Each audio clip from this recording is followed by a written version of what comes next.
नमस्कार साथियों, public 24/7 YouTube channel पर आपका स्वागत है। आज हम आपके सामने एक बड़ी महत्वपूर्ण पीआईएल जो आज दिल्ली हाई कोर्ट में सुनवाई पर आई थी, उस पीआईएल को फाइल करने वाले एडवोकेट वरुण कुमार सिन्हा जी आज हमारे साथ हैं। वरुण जी, आपका स्वागत है। नमस्कार।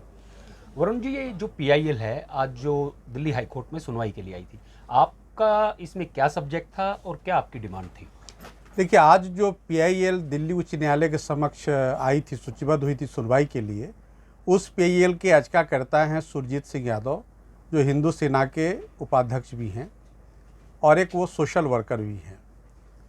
दरअसल इस याचिका में उन्होंने जो प्रार्थना की थी माननीय उच्च न्यायालय से कि राहुल गांधी और अरविंद केजरीवाल, ये जो दो नेता हैं, इन्होंने केंद्र सरकार और माननीय नरेंद्र मोदी के खिलाफ भ्रामक बयान जनता के बीच में दिया और उसका नतीजा ये हुआ कि सरकार और देश दोनों की छवि खराब करने की एक कोशिश की गई।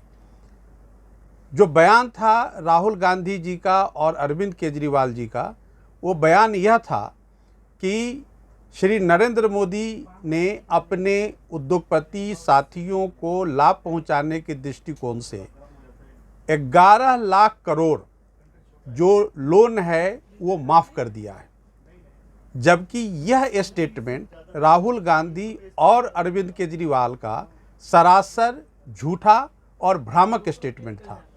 नतीजा क्या हुआ कि इस स्टेटमेंट को लेकर के समय समय पर देश में एक राजनीतिक उन्माद पैदा करने की कोशिश की गई, जनता को भ्रम में डालने की स्थिति पैदा की गई और इस तरह से जो एक आस्था अपने देश के नेतृत्व में है, श्री नरेंद्र मोदी के नेतृत्व में है, आम जनता का, खासकर पिटिशनर का, उसको तोड़ने की, उसको भ्रमित करने की एक साजिश के रूप में पिटिशनर ने देखा। इन्हीं सारी बातों को लेकर के उसने अध्ययन किया कि आखिर इन नेताओं के वक्तव्य में कितनी सच्चाई है।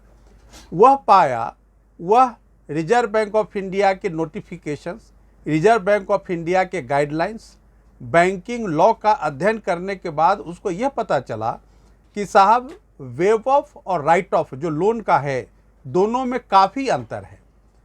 जबकि रिजर्व बैंक ऑफ इंडिया ने अपने क्लैरिफिकेशन में कहा है कि जो राइट ऑफ है उसका मतलब कदापि वेव ऑफ नहीं होता है, माफ़ी करना नहीं होता है। जो लोन राइट ऑफ किया जाता है बैंकों के द्वारा, उस लोन का रिकवरी कानून के द्वारा जारी रहता है, उसको किया जा सकता है। जो लोन लेते वक्त जो बोरोवर जो सिक्योरिटी देता है, जो मॉर्गेज करता है प्रॉपर्टी, उस मॉर्गेज प्रॉपर्टी को बेचकर या उसके माध्यम से बैंक अपना धन वापस लेती है।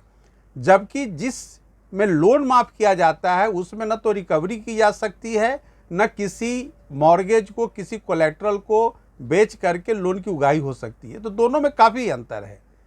पिटिशनर को अध्ययन करने के बाद जब लगा कि साहब तो बिल्कुल भ्रामक स्थिति है, जब रिजर्व बैंक कह रहा है कि लोन माफ़ नहीं किया गया है, फिर भी राहुल गांधी और अरविंद केजरीवाल जनता के बीच में राइट ऑफ करने वाली लोन को लोन माफ़ी का उदाहरण दे करके और भ्रम की स्थिति पैदा कर रहे हैं, जो कि इंडियन पेनल कोड में एक अपराध की श्रेणी में आता है। धारा 505 कहता है कि एक अपराध है। इन्हीं बातों को लेकर के आज की पीआईएल दाखिल की गई थी, जिसमें मांग किया गया था कि इन दोनों का जो भ्रामक स्टेटमेंट इलेक्ट्रॉनिक मीडिया के समक्ष है, उसको उसके प्लेटफॉर्म से हटाने का आदेश पारित किया जाए। साथ ही साथ सेंट्रल ब्यूरो ऑफ इन्वेस्टिगेशन को डायरेक्शन दिया जाए कि इस पूरे भ्रामक स्थिति पैदा करने वालों के खिलाफ जांच हो, उनके खिलाफ एफआईआर हो, और अगर वो जांच सही दिशा में है, सही पाया जाता है तथ्य कि इन्होंने भ्रामक स्थिति पैदा की है अपने गलत स्टेटमेंट को देकर, तो इनके ऊपर कानूनी कार्रवाई करके इन्हें प्रोसिक्यूट किया जाए। सिन्हा साहब, ये जो सिचुएशन है, ऐसे में कोर्ट ने आपकी पीआईएल को सुनते हुए, उस पर सुनवाई करते हुए आज क्या डायरेक्शन दी हैं और क्या आगे स्टेप लिया है? देखिए, आज जब इस मामले की सुनवाई माननीय दिल्ली उच्च न्यायालय के समक्ष शुरू हुआ, तो हमने अपना पक्ष रखते हुए आरबीआई का जो एक सर्कुलर है, जिसके माध्यम से आरबीआई ने क्लैरिफाई किया कि लोन वेव ऑफ और लोन राइट ऑफ दोनों में काफ़ी क्या असमानता है, दोनों एक चीज़ नहीं है। तो जब हमने उस नोटिफिकेशन का हवाला दिया तो माननीय हाईकोर्ट ने कहा कि आप इसको एडिशनल एफिडेविट के माध्यम से रिकॉर्ड पे फाइल करें और तब आगे इस पूरे मामले पर विचार किया जाएगा। इसीलिए अगली तारीख जो सुनवाई की मुकर्रर हुई है 7 अगस्त की। सिन्हा साहब बहुत बहुत धन्यवाद आपका, बड़ी ही महत्वपूर्ण जानकारियां दी हैं आपने। साथियों, ये पीआईएल आने वाले भविष्य में तय होने वाली है। लोग भ्रामक जानकारियां देकर अगर पब्लिक को मिसगाइड करते हैं तो इसके लिए कोर्ट इस पीआईएल पर सुनवाई के बाद ये तय कर सकता है क्या ये अपराध हुआ है या ये अपराध नहीं हुआ है। और अगर ये अपराध हुआ है तो उन पर आईपीसी के सेक्शन में एफआईआर रजिस्टर्ड हो जाएगी और उसके बाद उन्हें जेल भी जाना पड़ सकता है। जय हिंद, जय भारत। नमस्कार।